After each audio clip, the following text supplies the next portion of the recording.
기도하시겠습니다. 우리의 삶의 목적 되시는 주님, 지난 한 주간의 삶 속에서 동행하여 인도해 주심을 감사드립니다. 나의 나된 것은 오직 주님의 은혜임을 고백합니다.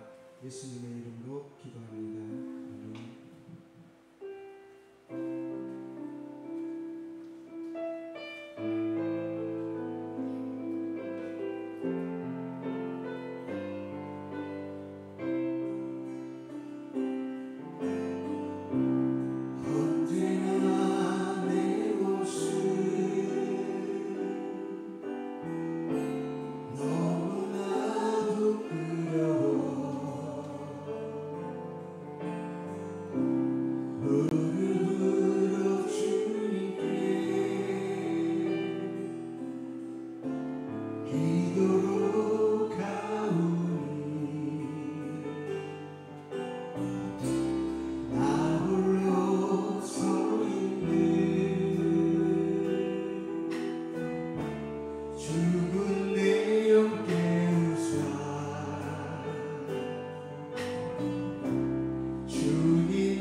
인도하소서.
자리에 일어나셔서 거룩한 주일 예배 하나님께 드리도록 하겠습니다. 아름답고 거룩한 것으로 여호와께 바칠지어다. 온 땅이여 그 앞에서 떨지어다. 모든 나라 가운데서 이르기를 여호와께서 다스리시니 세계가 굳게 서고 흔들리지 않으리라. 그가 만민을 공평하게 심판하시리라 할지로다. 아멘. 성도들의 찬미와 경배를 기쁘게 받으신 하나님, 오늘도 세상에 흩어져 살던 저희 하나님께 경배를 올리게 하시니 참으로 감사를 드립니다. 예배의 주인이 되시는 하나님, 우리의 마음을 활짝 열어주셔서 지존하신 주의 이름을 영원토록 찬송하게 하시며 전심으로 주의 사랑과 은혜에 감사하게 하여 주시옵소서. 오직 주님만을 의지하며 주님의 구원을 기뻐하는 성도들에게 오늘도 방패와 능력이 되어 주옵소서. 모든 영광을 하나님께 올려드리며 예수 그리스도의 이름으로 기도합니다. 아멘. 시간 참회의 기도로 나가도록 하겠습니다. 한 주간 또 매일매일 살아가면서 우리가 부족했던 것 주님께 이 시간 회개하고 깨끗하고 온전한 마음으로 주님께 나가는 시간을 갖도록 하겠습니다. 우리 주여 한번 부르고 참회 또 고백의 기도를 주님께 드립니다. 주여, 하나님 아버지 감사합니다. 주님께서 저희들을 늘 지켜주시고 아버지 인도해 주시니 주님 감사를 드립니다. 저희들은 하루라도 회개의 기도를 하지 않으면 넘어질 수 있고 넘어져서 일어나지 못할 수 있습니다. 매일매일 순간순간마다 잘못한 것 아버지 주님께 고백할 수 있는 삶을 살 수 있도록 아버지 기도하며 나갈 수 있도록 주여 함께하여 주시옵소서. 긍휼이 많으신 하나님 아버지, 저희들은 잠시라도 어느 순간이라도 하나님을 떠나서 살 수 없습니다. 주님을 떠나는 그 순간부터 곧바로 우리는 부패할 수밖에 없는 아주 연약한 인생임을 고백을 합니다. 하지만 저희들은 지난 한 주간 하나님을 멀리 떠나 살면서 여러 가지 죄를 저지르며 또한 불의 가운데 살았음을 고백합니다.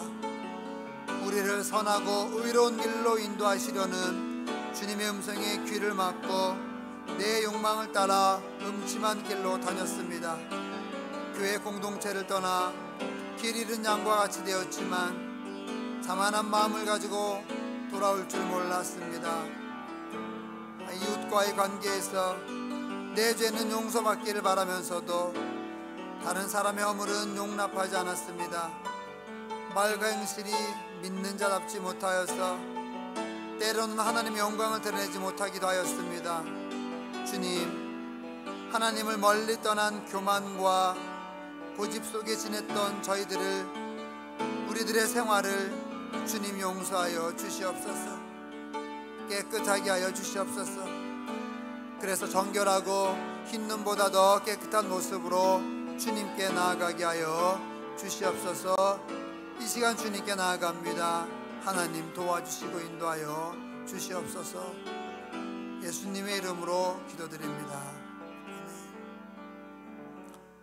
허물의 사함을 받고 자신의 죄가 가려진 자는 복이 있도다. 마음에 간사함이 없고 여호와께 정죄를 당하지 아니하는 자는 복이 있도다. 아멘. 다 같이 찬송가 69장으로 하나님께 영광을 돌립니다.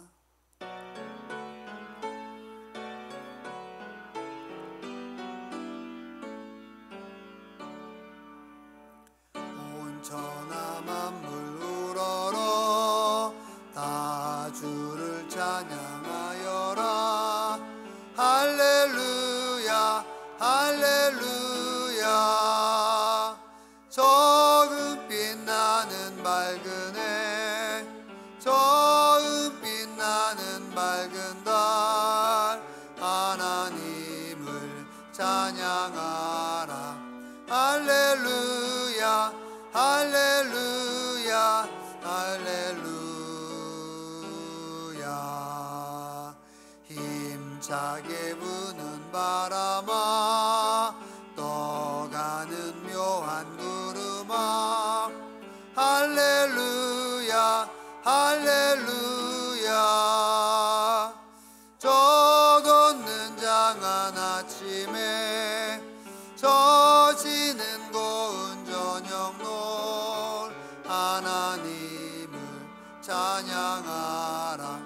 할렐루야 할렐루야 할렐루야. 저 흘러가는 맑은 물 다 주를 노래하여라. 할렐루야 할렐루야.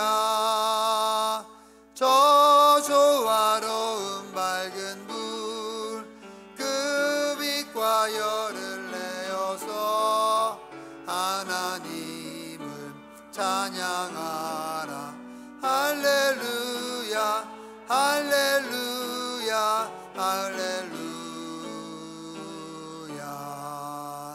저 귀한 땅은 날마다 한없는 복을 펼치어 할렐루야 할렐루야. 땅 위에 꽃과 열매들 주 영광 나타내어서 하나님을 찬양하라. 할렐루야 할렐루야 할렐루야. 너 선한 마음 가진 자 늘 용서하며 살아라.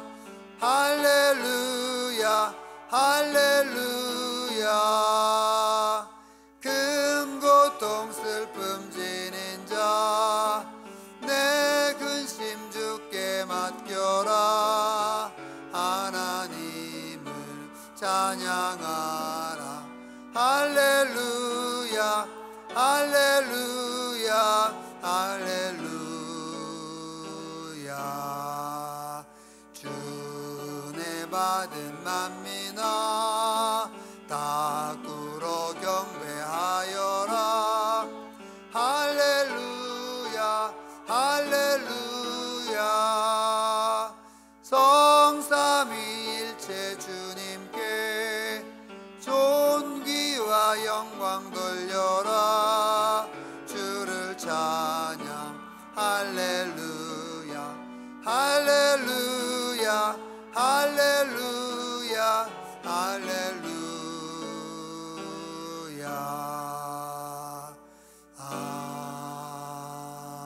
아멘. 성시 교독하겠습니다.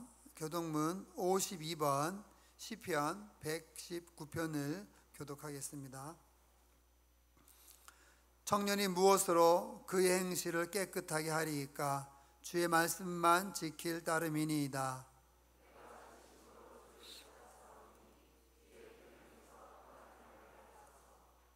내가 주께 범죄하지 아니하려 하여 주의 말씀을 내 마음에 두었나이다. 찬송을 받으신 주여, 내가 주의 법도들을 작은 소리로 읊조리며 주의 길들에 주의하며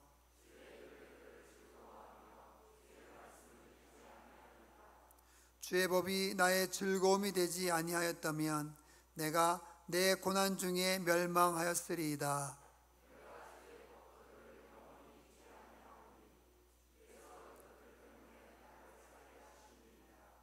나는 주의 것이오니 나를 구원하소서. 내가 주의 법도들만을 찾았나이다.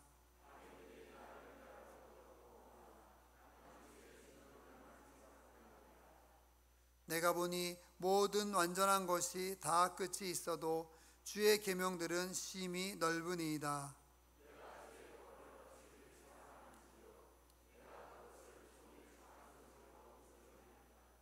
아멘. 다시 사도신경으로 신앙 고백합니다. 나는 전능하신 아버지 하나님 천지의 창조주를 믿습니다. 나는 그의 유일하신 아들 우리 주 예수 그리스도를 믿습니다. 그는 성령으로 잉태되어 동정녀 마리아에게서 나시고 본디오 빌라도에게 고난을 받아 십자가에 못 박혀 죽으시고 장사된 지 사흘 만에 죽은 자 가운데서 다시 살아나셨으며 하늘에 오르시어 전능하신 아버지 하나님 우편에 앉아 계시다가 거기로부터 살아있는 자와 죽은 자를 심판하러 오십니다. 나는 성령을 믿으며 거룩한 공교회와 성도의 교제와 죄를 용서받는 것과 몸의 부활과 영생을 믿습니다. 아멘. 다 자리에 앉으셔서 찬송가 190장으로 하나님께 영광을 돌립니다.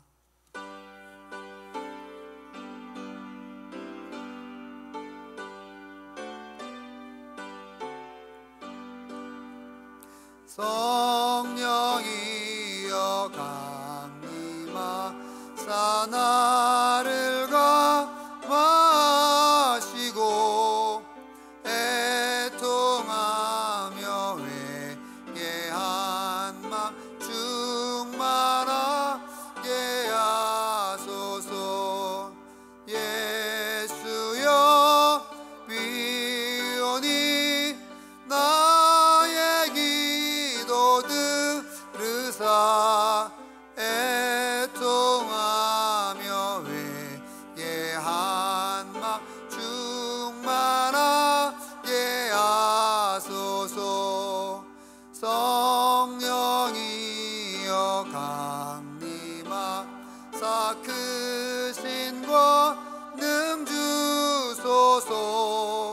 원하오 또 원하오 니 충만하게 하소서.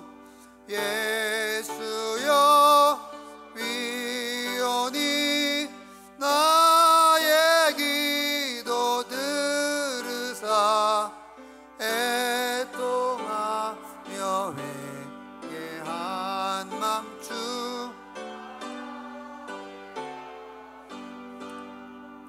힘이 없고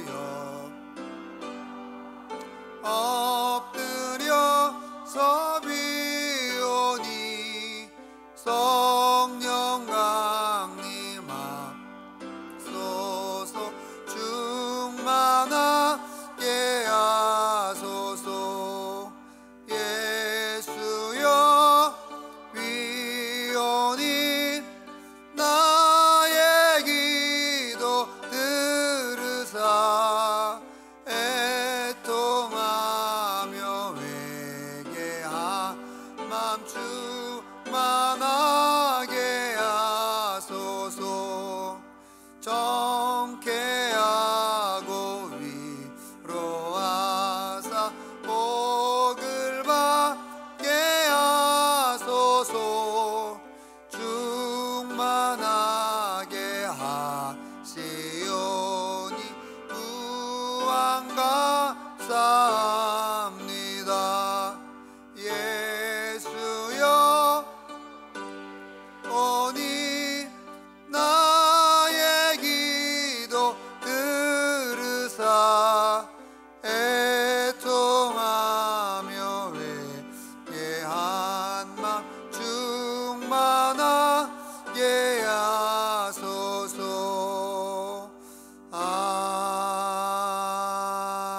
아멘. 김영훈 장로님께서 대표로 기도 인도해 주시겠습니다. 이어서 홍준기 집사님께서 성경 봉독해 주시고 이어서 성가대 찬양이 있겠습니다.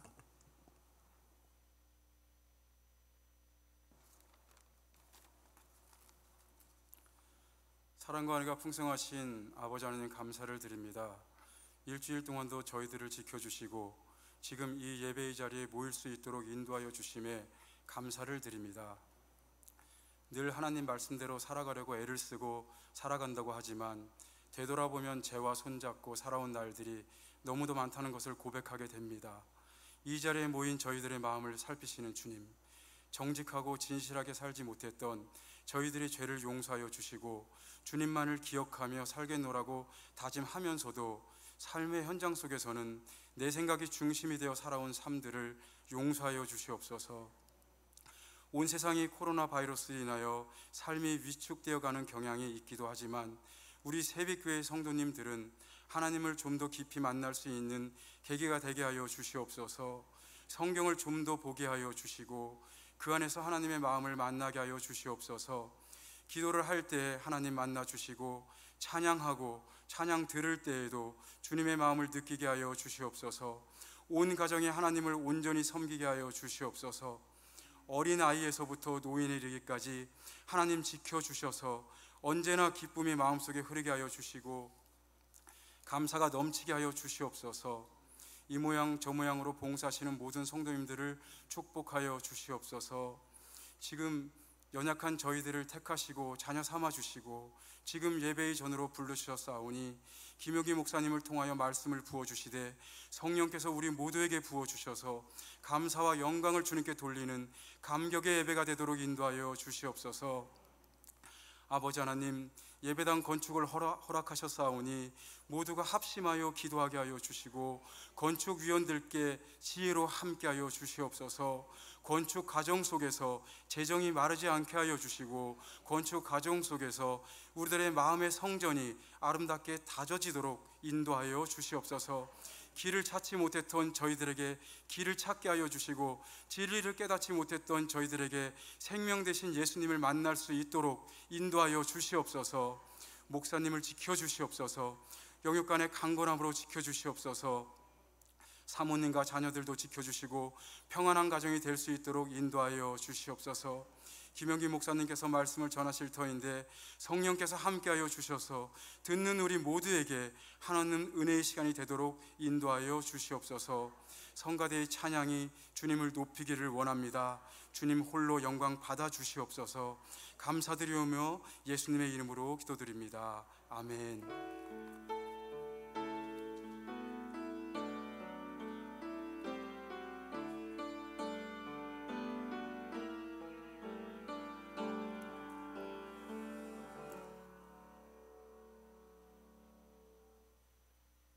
오늘의 성경 말씀을 봉독해 드리겠습니다. 요한복음 7장 10절에서 14절 말씀입니다.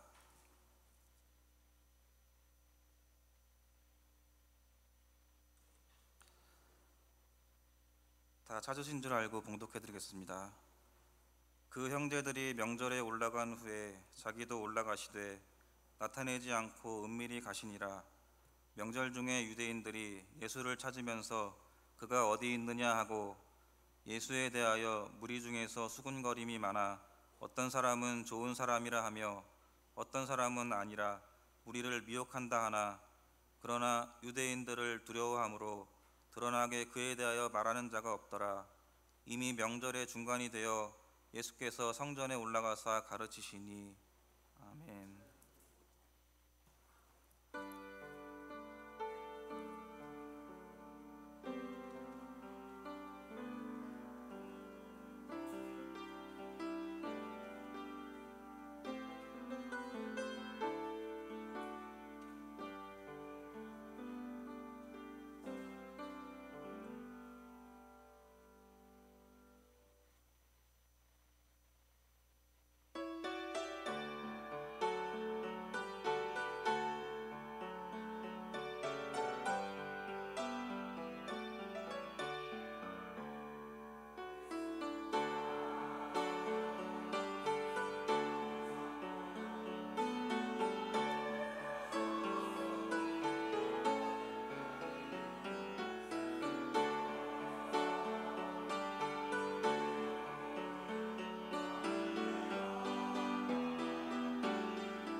하나님께 영광의 박수 올립니다. 영광을 돌립니다. 야, 찬양이 참 아름답군요. 주님을 찬양하는 모든 건 다 아름다울 줄 믿습니다. 하나님을 찬양하고 또 예배하기 위해서 이곳에 모인 여러분들도 다 아름다운 발걸음인 것입니다. 우리가 곡조 있는 찬양, 또 우리가 생활 속에서 또한 찬양으로 늘 나갈 때 하나님께 우리가 정말 기쁘게 영광을 돌릴 수 있는 삶을 살 수 있을 거다 이렇게 생각되어집니다. 뉴스에서도 나오고 뭐 예배의 지침도 나오고 그래서 여러 가지 좀 변화도 있지만은 저희가 성숙한 그리스도인들답게 하나님 말씀에 집중하면서 그러면서 또 세상의 법이 우리가 보기에 좀 불공평한 것 같고 뭐 우리가 보기에 좀 마음에 들지 않는다고 할지라도 그래도 우리가 이 땅에 살고 있으니까 세상의 법도 좀 우리가 지켜나가면서 하나님께 잘 예배할 수 있으면 좋겠습니다. 그게 우리에게 지혜가 아닐까 생각되어집니다. 오늘 말씀을 통하여서 우리가 하나님의 예수님의 가르침이 어떤 가르침이고 우리가 그 가르침이 어떻게 살아가야 되는지 한번 묵상하면서 은혜를 나누고 또한 큰 힘을 얻었으면 좋겠습니다. 10절을 보면 그 형제들이 명절에 올라간 후에 자기도 올라가시되 나타내지 않고 은밀히 가시니라. 여기 보면은 약간 예수님께서 행동하신 것에 대해서 어떻게 보면 좀 모순된 것을 발견할 수 있기도 합니다. 바로 전에 친형제들에게 명절에 올라가지 않겠다고 얘기하시고 형제들이 먼저 간 다음에 예수님께서 은밀히 명절에 올라가신다고 이야기합니다. 우리가 정확히 이해할 수 없지만은 이 부분을 이해할 때 예수님에게 때가 있다라고 한다는 것을 우리가 이해할 수 있으면 좋겠습니다. 우리는 우리의 때에 뭔가를 하기를 원하지만 예수님께서는 예수님의 때에 뭔가를 일을 하신다고 한다는 것이죠. 예수님의 때는 바로 하나님의 일을 하기 위한 것이었습니다. 누구에게 일찍 나타나거나 늦게 나타나거나 또 다른 사람들에게 일찍 잡히거나 늦게 잡히거나 이렇게 해서 하나님께서 하시는 그 사역이 방해가 되지 않도록 예수님은 정말 적절한 그 필요한 때에 일하시는 것을 성경 전체를 통해서 볼 수 있는데 여기서도 바로 예수님께서 원하시는 그때, 즉 그때는 하나님의 일을 완벽하게 할 수 있는 그때가 되겠죠. 그때를 찾아서 올라가셨다 이렇게 볼 수 있으면 됩니다. 세상 사람들은 예수님에 대해서 아주 다양한 그런 모습들을 보여주게 됩니다. 더러는 긍정적으로 생각하는 사람도 있는가 하면 또는 부정적으로 생각하는 사람들도 많이 있죠. 예수님의 친동생들조차도 예수님을 조롱하면서 믿지 않았던 것을 볼 수가 있습니다. 유대 사람들 또한 의심하고 예수님에 대해서 수근수근거렸던 것을 볼 수 있죠. 또한 예루살렘에 모인 사람들은 예수가 귀신 들렸다, 술꾼이다, 뭐 귀신의 왕을 빌려서 일을 한다 이렇게 아주 말도 되지 않는 그런 평가를 했던 것을 봅니다. 바로 많은 사람들이 이렇게 여러 모양으로 여러 생각으로 예수님을 판단하고 봤던 것이죠. 우리는 어떻게 보고 있는지, 우리는 예수님을 어떻게 이해하고 어떻게 평가하고 있는지 오늘 말씀을 통해서 우리가 좀 깊이 있게 나가봤으면 좋겠습니다. 어떤 휴머니스트는 그렇게 얘기하죠. 어떤 이들은 예수님은 가장 아름다운 이상을 품은 사람이다. 메시아라든지 하나님의 아들이라든지 구원을 시킨다든지 이런 단어가 아니라 그냥 멋진 이상을 품은 사람이다. 인간이 생각하는 수준에서 멋진 사랑을 품은 사람이다. 얼마나 멋있습니까? 내 왼뺨을 떼는 사람한테 오른뺨도 대라 얘기하고 오리를 가는 사람한테 심리도 가주라. 뭐 이 얼마나 멋진 말씀이에요. 동행하라는 이야기하고 어려운 사람을 같이 가라는 얘기하죠. 근데 그 내면의 깊은 것은 사실은 하나님을 섬기고 예수 그리스도를 믿으라고 하는 그런 건데 그런 것은 쏙 빼고 그냥 예수는 멋진 사람이다. 사랑을 베푼 걸 보고 뭐 아가페의 사랑, 뭐 손해보는 사랑, 그런 사랑을 베푼 것을 보면서 얼마나 아름답지 않냐 이렇게 얘기하기도 합니다. 그러면서 가장 이상을 품은 사람이다 얘기하기도 하고 또 어떤 사람은 예수를 신하다 이렇게 이야기하는 그런 사람들도 있습니다. 근데 오히려 무신론자들은 예수님에 대해서 함부로 하지 않는 것도 봅니다. 그런 이유 중에 하나 찾아본다고 한다면 무신론자들의 마음 가운데 예수 그리스도가 있다라고 하는 그런 생각이 있기 때문에 예수님에 대해서 함부로 하지 못하는 그런 것도 분명히 있다고 한다는 것이죠. 그러니까 예수님에 대해서 주님께 대해서 어떤 신비한 힘이 있기 때문에 함부로 하지 못하는 것을 볼 수가 있다고 한다는 것입니다. 많은 사람들이 예수님을 여러 가지로 평가하고 또 각자의 자기의 시각대로 보지만은 예수 믿는 사람들은 그리스도인들은 우리들은 과연 어떻게 보아야 될지를 여기서 잘 찾아볼 수 있어야만 하겠습니다. 10절을 보게 되면 다시 보면 그 형제들에게 명절에 올라간 후에 자기도 올라가니 가시되 나타내지 않고 은밀히 가시니라. 11절에 명절 중에 유대인들이 예수를 찾으면서 그가 어디 있느냐 하고 약간 소란하는 것을 볼 수 있습니다. 여기서 알 수 있는 것은 첫 번째 말씀드렸지만은 예수님께서는 예수님의 때에 올라가신다고 한다는 것을 알 수 있고요.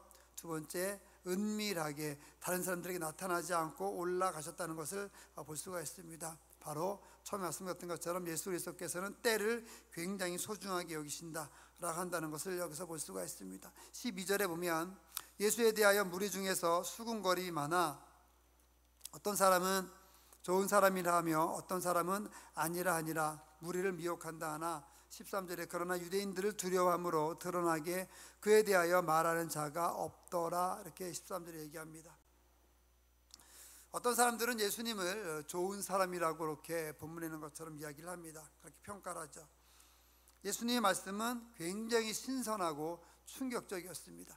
그 당시에 들었던 어떤 철학가나 어떤 랍비나 어떤 선생님으로부터 들은 사상가나 그런 들은 말보다도 정말 비교할 수 없을 만큼 신선하고 충격적인 그런 말씀들을 예수님께서 하셨던 것이죠. 하지만 이들이 생각했던 것은 그렇게 신선하고 충격적인 말씀을 들었지만은 그 말씀을 하나님의 말씀으로 듣지는 못했습니다. 예수님께서 하나님의 아들이고 예수님께서 십자가 달려 돌아가실 거고 예수 그리스도를 믿어야지만 천국에 갈 수 있다라고 한다는 이 깊은 말 뜻까지는 가지 못했던 것이죠. 그리고 여러 가지 평가를 하면서 드러내놓고 말하지 못했다고 그랬는데 그 이유가 바로 유대인들을 두려워하기 때문이다 그렇게 얘기합니다. 유대인들을 두려워하기 때문에 그들이 공식적으로 이야기하지 못했다고 한다는 것이죠. 주님에 대한 사람들이 여기에 이제 그릇된 평가들이 있습니다. 예수님을 잘못 알았던 것이죠. 좋은 사람이다, 아니다, 미혹하는 사기꾼이다 이렇게 평가를 내렸는데 이 많은 사람들이 예수님에 대해서 올바로 평가를 내리지 못하는 것을 통해서 예수님께서 계속해서 하나님의 말씀을 전하는 것을 쭉 이어서 볼 수가 있거든요. 오늘날에도 옛날에도 이랬지만은 오늘날 지금에도 우리도 비슷한 것을 보게 됩니다. 예수님을 평가할 때 어떤 사람들은 성자라고 이야기를 하기도 하죠. 굉장히 좋은 분이라고 얘기하기도 합니다. 또한 아주 탁월한 지도자 중에 한 명이다 이렇게 요즘 평가하기도 합니다. 그렇지만은 그 어느 누구도 이렇게 평가하는 사람들 가운데 예수 그리스도를 믿는 사람 외에 예수 그리스도를 믿지 않는 사람들이 이렇게 예수님을 평가하는 것 평가하지만은 그들이 무엇을 알고 있지 못하냐면은 예수는 하나님의 아들이고 인류의 구원자이시고 십자가 달려 돌아가셨고 메시아라고 하는 거기까지는 가지 못한다 한다는 거죠. 좋은 사람이라고 평가하지만은 예수님이 하나님이라고는 이야기하지는 않습니다. 예수님이 정말 좋은 일, 정말 이상가라고 이야기는 하지만은 예수님이 우리를 구원할 자라고는 이야기하지 않습니다. 그래서 십자가, 부활, 구원, 성화 이런 단어에 대해서는 그들은 인정하지 않는 것을 볼 수 있죠. 어떤 사람들은 또한 대중적인 선동가라고 그렇게 이야기하기도 합니다. 예수는 죄인과의 친구라고 마태복음 11장에 보게 되면은 예수님은 죄인과의 친구다 이렇게 얘기하기도 하고요. 아까 말씀드린 것처럼 예수님은 술꾼이다 이렇게 이야기하는 모습도 있습니다.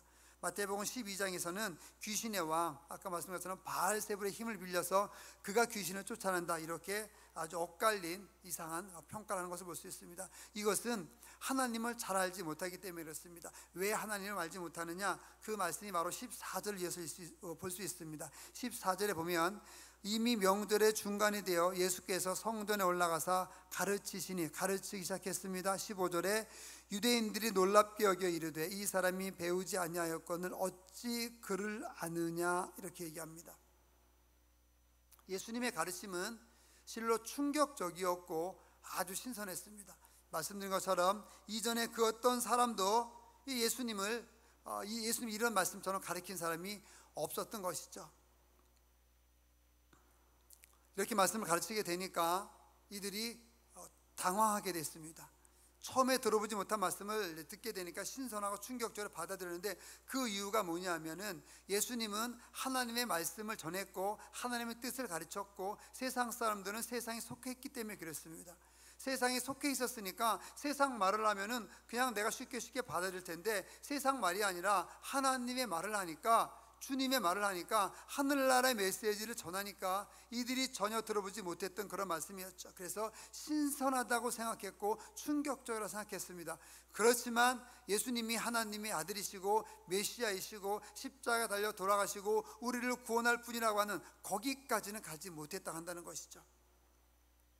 이런 평가가 옛날만 있었던 것이냐? 말씀드렸듯이 그렇지 않습니다. 지금도 있고 제자들에게도 있었습니다. 심지어 베드로 같은 제자는 예수님과 함께 다녔음에도 불구하고 3번씩이나 예수를 부인하는 그런 일을 하지 않았습니까? 물론 나중에 성령이 충만해지고 그가 회개하고 나서 다시 하나님 섬겼죠. 가룟 유다도 예수님과 함께 3년을 다녔지만은 그가 예수님이 메시아인 줄 그가 알지 못하고 그만 예수 그리스도를 은삼신장에 파는 그런 모습을 보였습니다.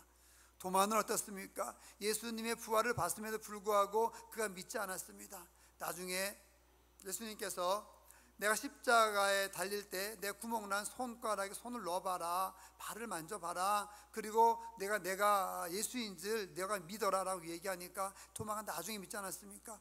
성령이 충만해진 다음에 예수 그리스도를 다시 정말 하나님의 아들을 믿고 난 다음에 그 다음에 그들이 이해하게 됐지, 그들도 제자들도 심지어 제자들조차도 예수님이 하나님의 아들인 것은 그 당시엔 믿지 못했다고 한다는 것입니다. 그런 사람들에게 예수 그리스도께서 이 충격적인 새로운 가르침을 주셨던 것이죠.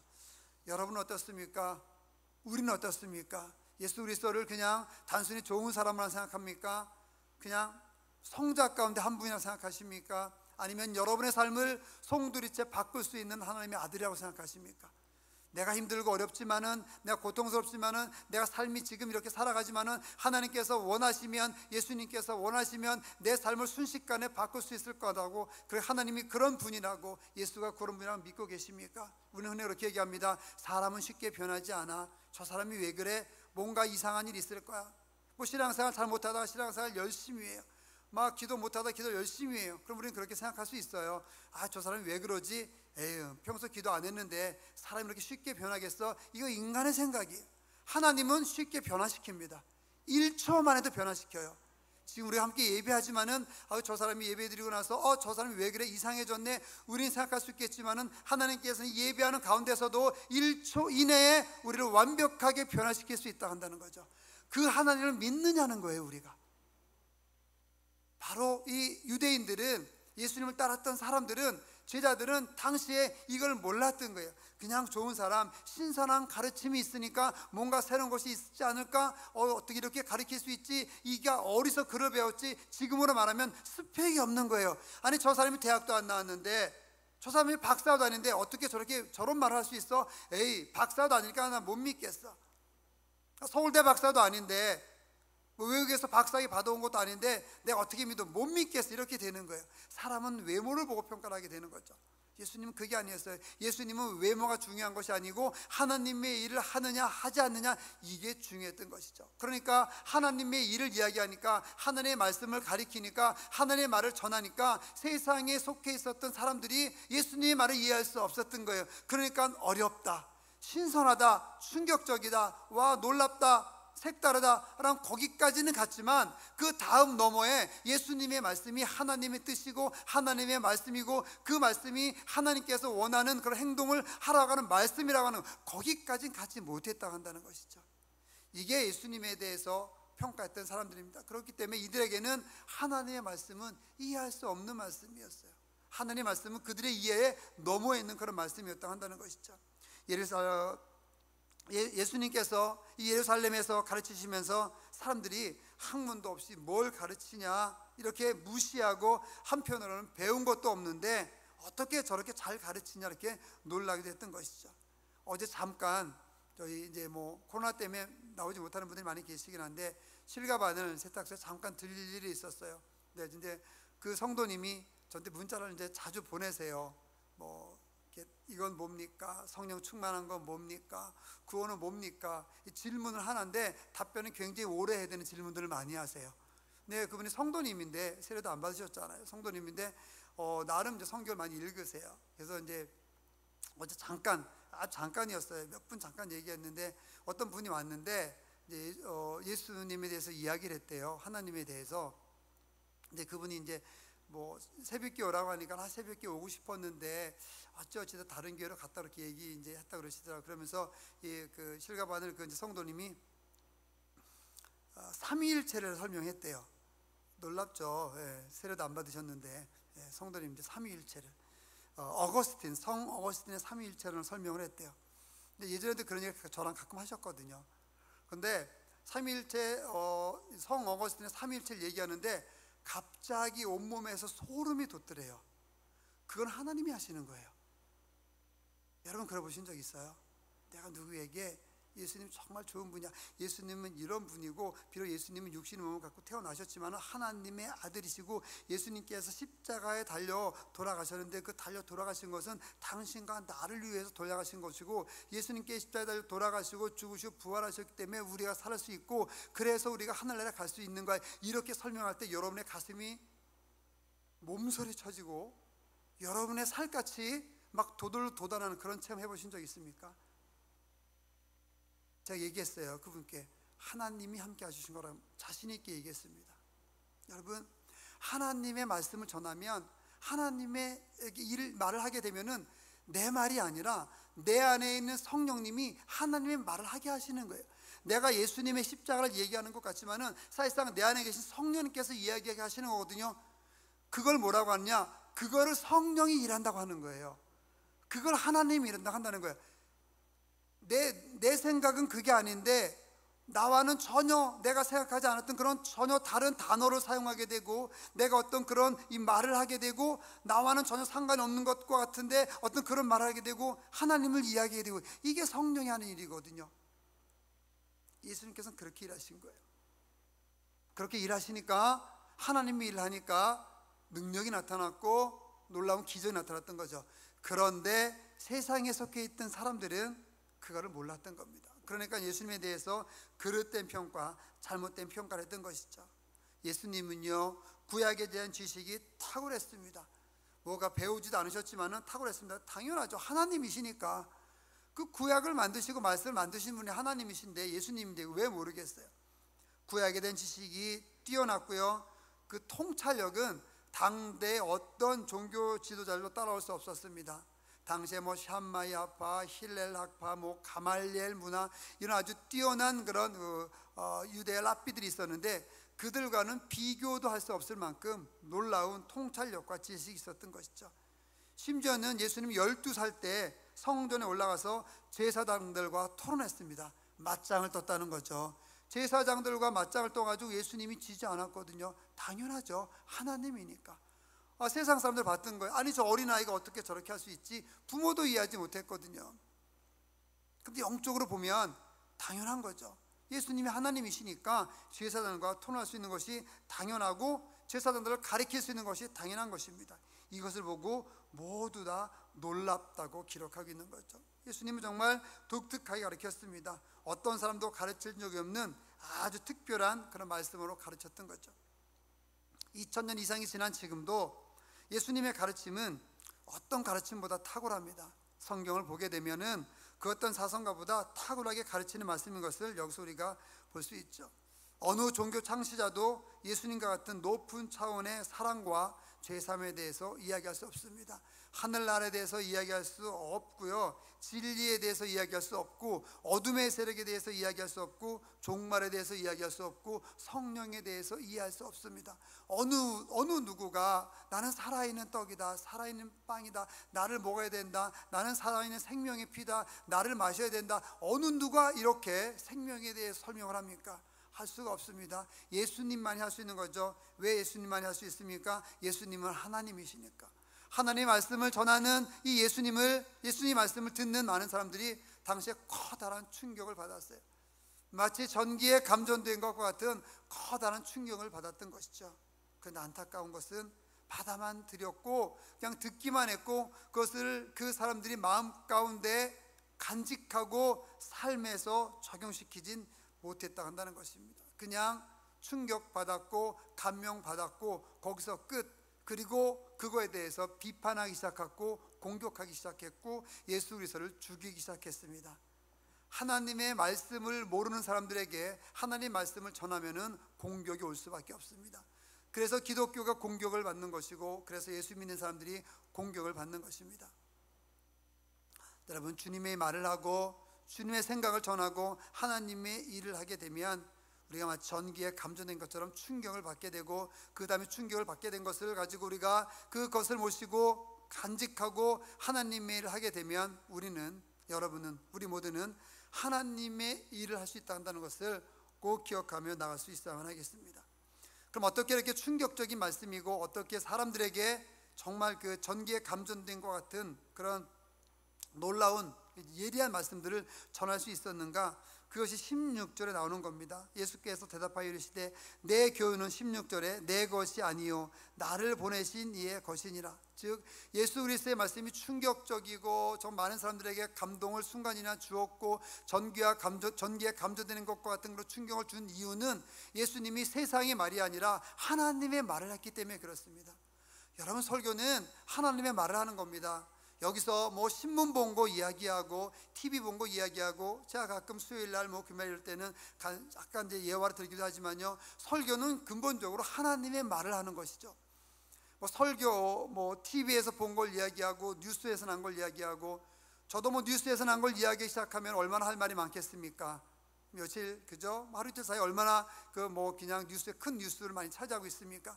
그런데 그런 것을 설교에서 얘기하면 안 되는 거죠. 그건 자기 얘기고 자기 사상이에요.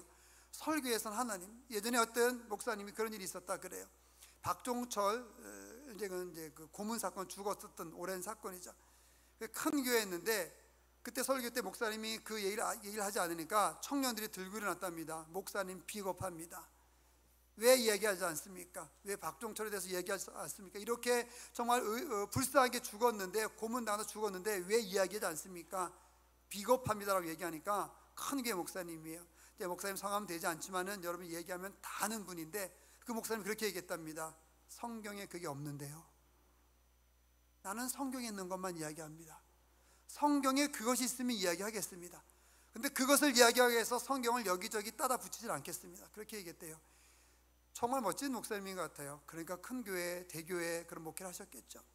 여러분, 성경에 있는 것만 얘기하는 거죠. 예수님의 말씀에 능력이 있었던 것은 하나님의 말씀만 전했기 때문에 그렇습니다. 예수님의 말씀만 전했기 때문에. 우리의 말에 능력이 없는 이유는 우리의 말 가운데 하나님의 말이 얼마 없기 때문에 그래요. 내가 하는 말 가운데 하나님의 말이 얼마나 있는지, 주님의 말이 얼마나 있는지 한번 생각해 보시기 바랍니다. 하루 종일 하는 말 가운데 능력이 나타날 수 있는 주님의 말, 하나님의 뜻을 이루는 말이 나에게 얼마나 있는지 우리가 이것을 한번 생각해 봐야만 합니다.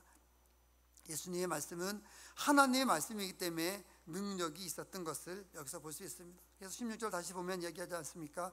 예수님께서 대답하여 이르시되 내 교훈은 내 것이 아니라 나를 보내신 하나님의 것이다 이렇게 얘기하는 겁니다. 17절에 사람이 하나님의 뜻을 행하려 하면 이 교훈이 하나님께로부터 왔는지 알 것이다. 즉 예수님이 이런 거예요. 내 말이, 내가 하는 이야기가 하나님께서 보내신 그런 말을 하는 거라고 한다면, 내가 말하는 것이 하나님의 뜻이라고 한다면은, 뜻이라고 너희가 만약에 알기를 원한다 한다면은 너희가 율법을 찾아서, 성경을 찾아서 하나님의 뜻대로 살아봐라. 하나님의 뜻대로 살아보면은, 성경대로 살아보면은 내가 이야기하는 것이 내 말이 아니라 하나님의 말인 것을 너희가 알 거다. 그러니까 모른다는 건 뭐예요? 그들이 하나님의 뜻대로 살지 못하는 거죠. 하나님의 뜻대로 살지 않으니까 하나님의 말씀을 전해도 모르는 거예요. 하나님의 뜻대로 살지 않으니까, 세상의 뜻대로 살게 되니까 설교에서 하나님의 말씀을 전할 때 그 말씀이 내 마음에 와닿지 않는 거예요. 여러분, 하나님의 뜻대로 행동하시기 바랍니다. 주님의 뜻대로 나가시기 바랍니다. 성경대로 살게 되면 그 어느 누가 설교를 해더라도, 아, 저분이 하나님의 뜻대로 설교를 하는구나, 저분이 하나님의 뜻대로 살아가고 있구나, 저분이 하나님의 뜻대로 사역하고 있구나, 이걸 알 수 있어요. 우리가 알 수 없는 이유는 내가 하나님의 뜻대로 살지 못하기 때문에, 성경 보지 못하기 때문에, 성경을 안 보기 때문에, 하나님의 뜻이 어디에 있는지 모르기 때문에 설교할 때는 막 혼란 있는 거예요. 이런 문자 오게 되면 이게 진짜 하나님의 뜻인가? 이런 문자 오게 되면 하나님이 이렇게 하는 건가? 이게 우리가 막 헷갈리는 거예요. 귀가 팔랑귀가 되는 거죠. 수많은 문자들이 요즘 오지 않습니까? 뭐 저에게만 오겠습니까? 여러분에게도 수많은 문자가 올 겁니다. 극과 극을 달리는 문자가 와요. 그런 문자에 현혹되지 마시기 바랍니다. 그런 문자, 이게 진짜인가 이런 거 보지 마시고, 유튜브 보면서 이게 진짜인가 이런 거 보지 마시고 성경 보시고 판단하세요. 아니, 유튜브 보고 어떻게 판단을 합니까? 문자를 보고 어떻게 판단해요? 미치는 거죠. 성경 보고 판단하셔야 돼요. 성경 보고. 누군가가 유튜브 보내주시고 누군가가 문자 보내주시면은 그거가 성경 보세요. 성경 보고 그게 진짜인지 아닌지. 그래야지만 진리를 살 수 있고요, 그래야지만 하나님의 뜻을 찾을 수 있는 것입니다. 예수님의 말씀이 능력이 있었던 것은, 예수님 말씀에 힘이 있었던 것은 하나님의 뜻을 이루고 예수님을 보내신 하나님의 말씀을 이루며 살기 때문에 능력이 있었던 것입니다. 우리도 하나님의 뜻을 이루며 하나님의 일을 행하며 나갈 수 있는 그런 삶을 살 수 있어야만 하겠습니다. 그런 길을 갈 때 우리가 하나님의 능력이 있는 그런 길을 갈 수 있게 되고요, 그런 길을 가게 될 때 다른 사람들에게 하나님의 길을 제시할 수 있고, 그런 길을 갈 때 세상의 많은 것들을 영적인 눈으로 판단할 수 있습니다. 이것이 옳다, 저것이 옳다. 저도 여기서 무슨 법, 무슨 이야기하면은 할 말 많습니다. 하고 싶은 말 많습니다. 하지만 그건 제 생각이고, 하나님의 뜻이 어디에 있는지는 정말 깊이 있게 생각을 해봐야 된다는 것이죠. 저는 가끔 그런 생각합니다. 뉴스 보게 되면 저도 맞지 않는 사람들이 있죠. 만약에 여러분이 어떤 유튜브를 보거나 문자를 보거나 어떤 이야기를 해가지고 정말 여러분들이 생각할 때 저 사람은 신앙인이 아닌 것 같아, 저 사람은 사탄인 것 같아, 어떻게 저렇게 얘기할 수 있지, 정말 저 사람은 죽어야 돼, 심지어 그렇게 이야기하는 사람이 있다고 가정했을 때 그 사람이 여러분에게 와서 기도해 달라면 어떻게 하겠습니까? 그 사람 그렇게 비판했는데, 그렇게 욕했는데, 그 사람이 여기 와가지고 내가 잘못된 것 같은데 좀 나를 위해서 기도해 주세요. 기도 나오겠습니까? 새벽교회에 와가지고 내가 새벽교회 우리 나와가지고 내 예전에 삶이 잘못된 것 같았는데 내가 여기 교회 한번 왔습니다. 그럼 우리가 어떻게 기도해 주겠어요? 하나님의 뜻으로 판단해야 됩니다. 하나님의 뜻으로 판단해야 되고요, 내 생각에 좀 불편한 것이 있을지라도 하나님의 뜻이 어디에 있는지 끝까지 기다리고 하나님의 때를 기다리며 나갈 수 있는 저희들이 될 수 있어야만 한다는 것을 여러분 꼭 기억하시기 바랍니다. 또 하나님의 뜻을 가리킬 예수님께서 17절을 보겠습니다. 예수님의 말씀은 하나님께서 왔다고 얘기하시고, 또 17절에 보면은 사람이 하나님의 뜻을 행하려 하면 이 교훈이 하나님께서부터 왔는지 안다고 얘기했고요. 18절에 보게 되면 스스로 말하는 자는 자기 생각과 자기 사상을 말하는 자는 자기 영광만 구하는 것이다, 하나님과는 전혀 상관이 없다, 이렇게 얘기합니다. 그 사람들 속에서는 거짓, 불의가 있을 것이다, 거짓이 있을 것이다. 하지만 중간에 하나님의 영광을 구하는 자는 참되기 때문에 그 속에 거짓이 없다. 그러나 자기 생각, 자기 영광을 구하는 사람들에게는 거짓이 있지만은 하나님의 영광을 구하는 자에게는 거짓이 없다, 이렇게 얘기합니다. 그러니까 예수 그리스도께서는 하나님의 뜻을 이루기 위해서 자신을 보내신 하나님의 일을 하기 위해서 오셨고, 하나님께서 이야기해 주신 것만 이야기하다 보니까 참된 삶을 사신 것이고, 그러다 보니까 예수 그리스도께서는 거짓이 없다는 것을 여기서 이야기하는 것입니다. 예수님의 삶에는 거짓이 없었습니다. 불의가 없었습니다. 그런 삶은 하나님의 뜻을 이루는 삶이었기 때문에 가능했다고 한다는 것이죠. 많은 사람들이 예수님에 대해서 평가를 합니다. 누구는 이렇다고 얘기하고 누구는 저렇다고 얘기하고 많은 평가를 합니다.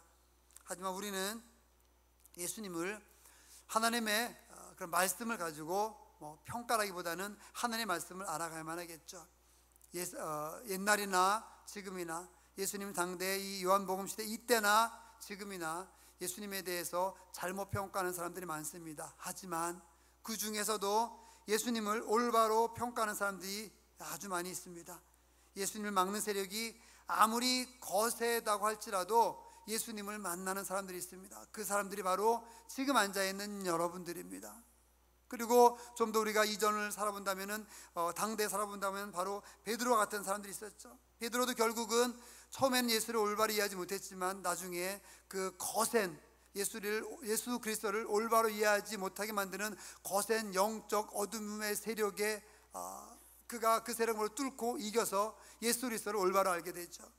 그래서 베드로도 결국 예수님을 만나서 처음에는 비겁했지만 성령이 임하고 나니까 예수님을 볼 수 있고 눈을 뜨게 되어서 순식간에 용감한 사도로 변했습니다.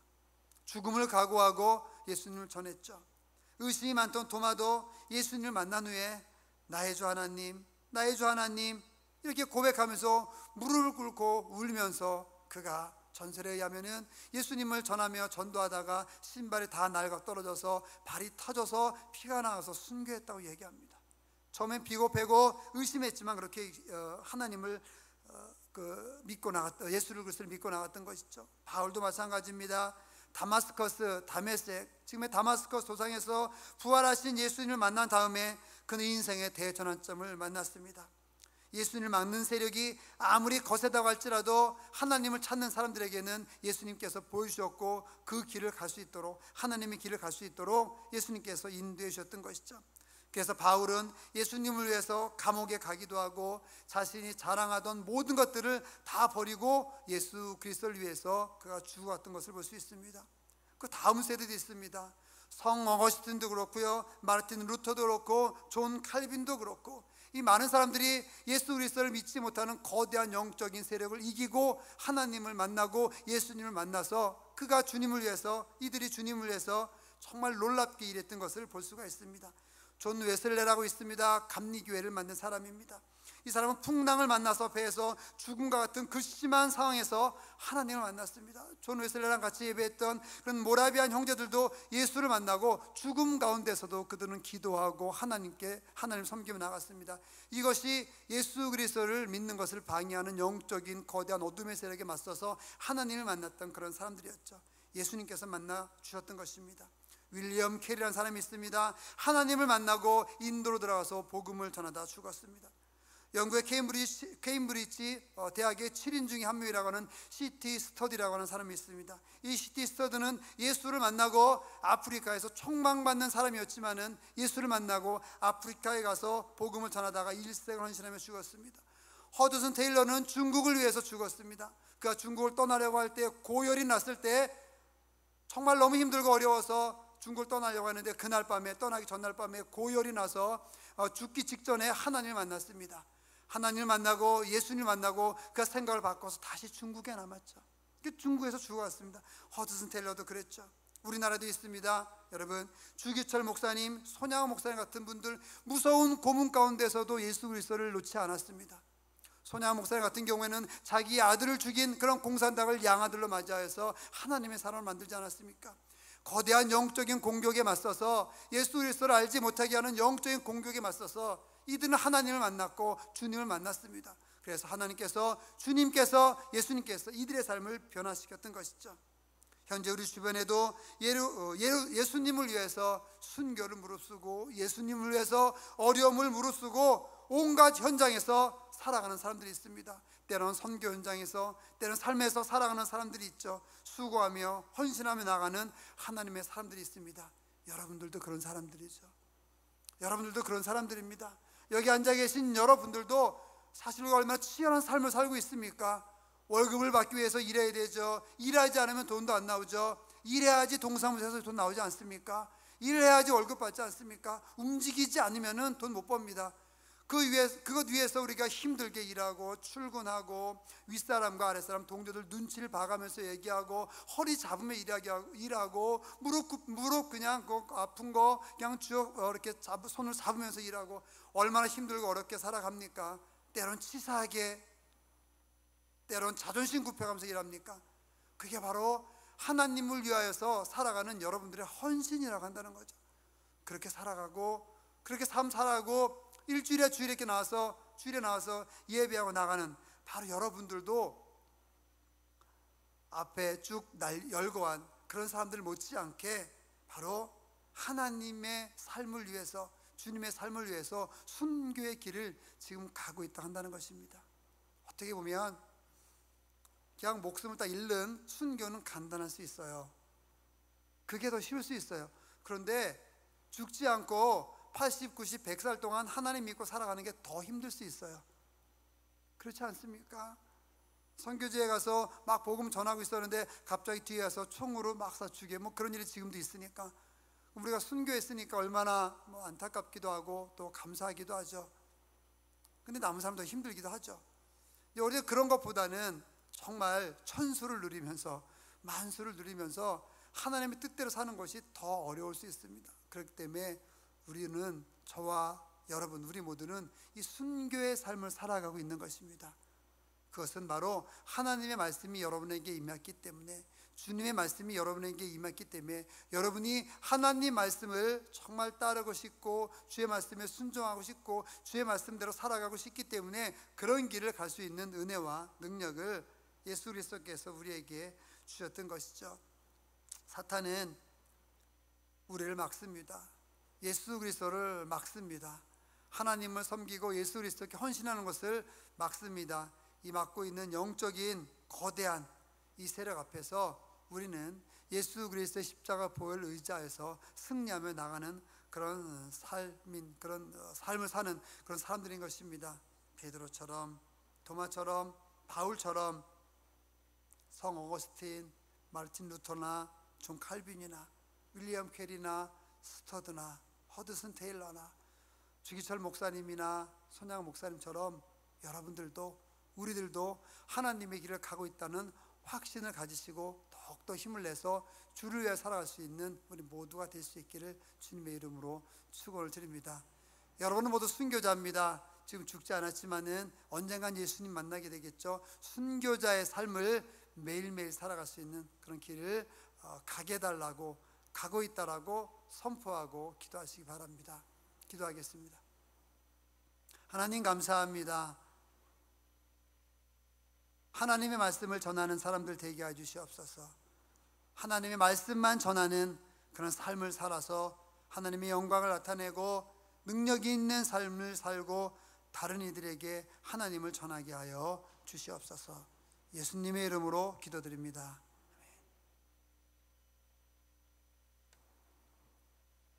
196장 찬송하겠습니다.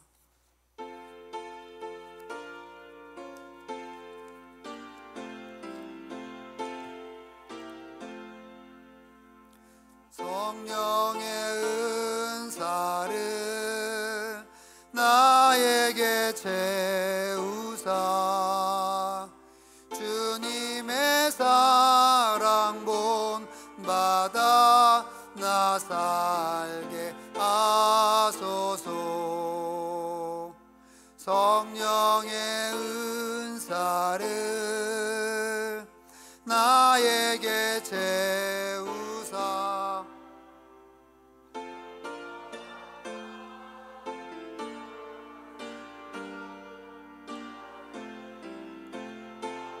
소서. 성령의 은사를 나에게 채우사 더러운 세상 탐욕을 다 태워 주소서. 성령의 은사를 나에게 채우사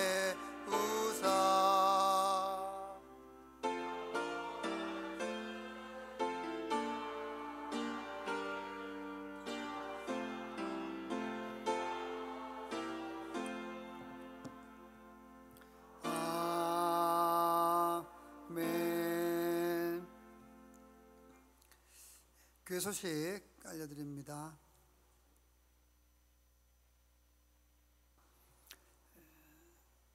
반복되어지는 거 참고해 주시고요. 코로나19 우리 예방에 모두 다 적극적으로 참여해 주시면 감사하겠습니다. 하지만 코로나 예방으로 인해서 예방하는 것으로 인해서 예배하는데 방해가 되거나 지장이 되는 일은 없도록 스스로 지혜롭게 잘 움직여 주시고 행동해 주시면 감사를 드리겠습니다. 오실 때 꼭 저희 교인은 연락처가 있으니까 이름하고 체온만 적어 주시면 됩니다. 혹시 처음 오시는 분이나 저희 등록하지 않으신 분들은 전화번호를 꼭 적어 주셔서 나중에 방역당국에서 협조를 요청할 때 제가 협조할 수 있도록 그렇게 여러분 도와주시면 좋겠습니다. 당분간 어떤 정부에서 발표가 있기 전까지 새벽 예배, 금요 기도회 모든 수예배 모든 예배 마찬가지입니다. 밑에서 이름을 적고 꼭 체온 측정을 하고 체온 적어놓고 소독하고 그렇게 와주시면 좋겠습니다. 마스크도 꼭 하시기 바랍니다. 성전 건축을 위해서 계속 기도해 주시면 감사하겠습니다. 성전 조감도가 나와서 주보에도 좀 실었고 그다음에 2층 올라올 때 그 벽에도 좀 게시를 했는데 보시면서 기도해 주시면 좋겠습니다. 그렇게 이제 조감도 나왔는데 가능한 이제 그렇게 지어질 것 같은데요. 여러분께서 더 많이 기도해 주시고 그렇게 해주시면 감사하겠습니다. 여러분 기도해 주셔. 어저께 외부 강의를 정말 오랜만에 한 것 같습니다. 이제 저희가 이렇게 담임을 하고 나서 3년 이제 만 2년 지나고 3년째 들어가게 되는데 그 전까지는 이제 뭐 선교도 갔다 오고 외국도 갔다 오고 그랬는데 이후는 이제 못 가가지고 이제 교회만 있고 이제 있었으니까 좀 바쁘니까 그랬는데 어제 어쨌든 이제 선교지니까 가서 갔다 왔는데 너무 이제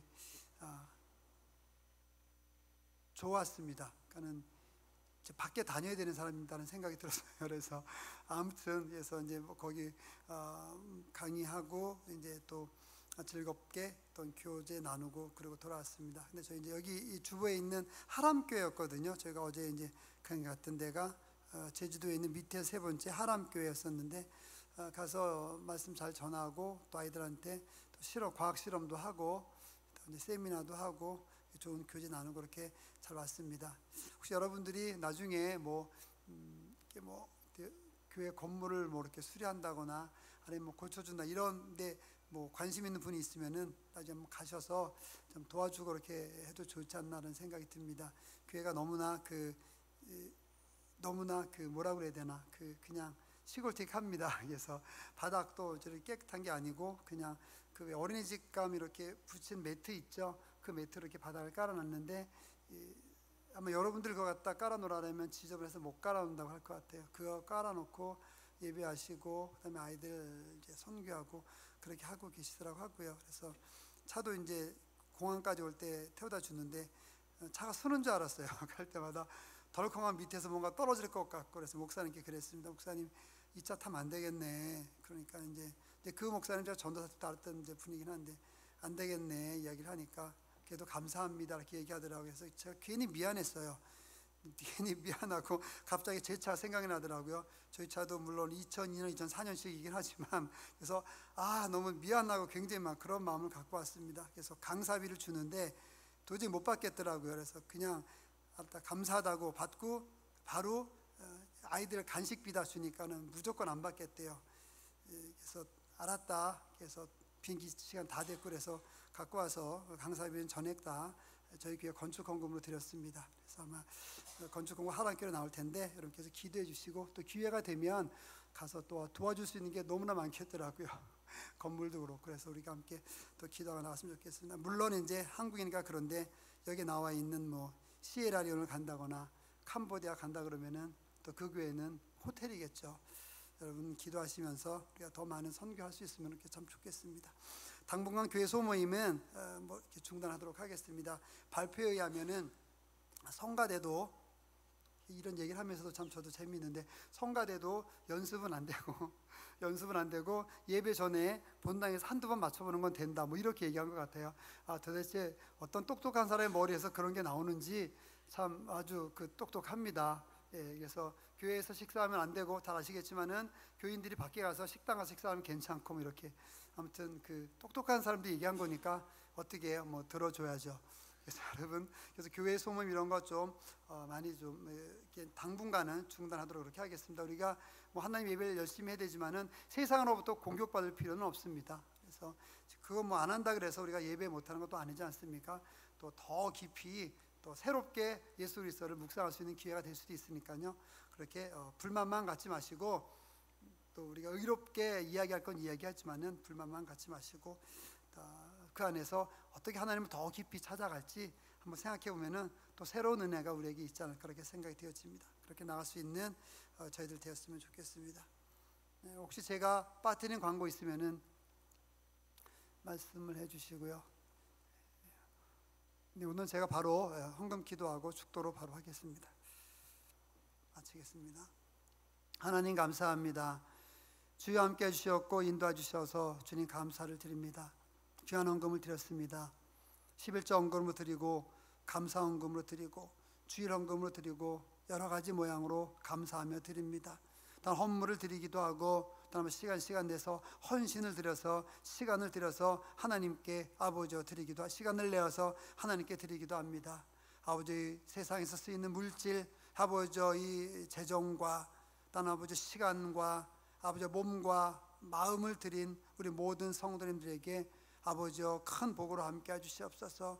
만복으로 채워주시옵소서. 평생토록 예수 그리스도를 잘 섬기고 예수 안에 거하는 놀라운 복으로 주님 함께하여 주시고 자자손손 아버지 만대까지 영원토록 주님 오시는 그날까지 아버지여 복으로 채워 주시옵소서. 또한 이 세상에서 생활하는 데 필요한 모든 것들도 주님께서 그때마다 때때마다 채워 주시옵소서. 아버지 주님께 드린 이 모든 헌금과 헌물과 헌신들이 주님을 위하여 잘 사용되어져서 자신뿐만 아니라 많은 사람들이 다른 이들이 하나님을 만날 수 있게 되는 그런 길이 되길 원합니다. 아버지 함께하여 주시고 또한 인도하여 주시옵소서. 예수님의 이름으로 기도드립니다. 아멘.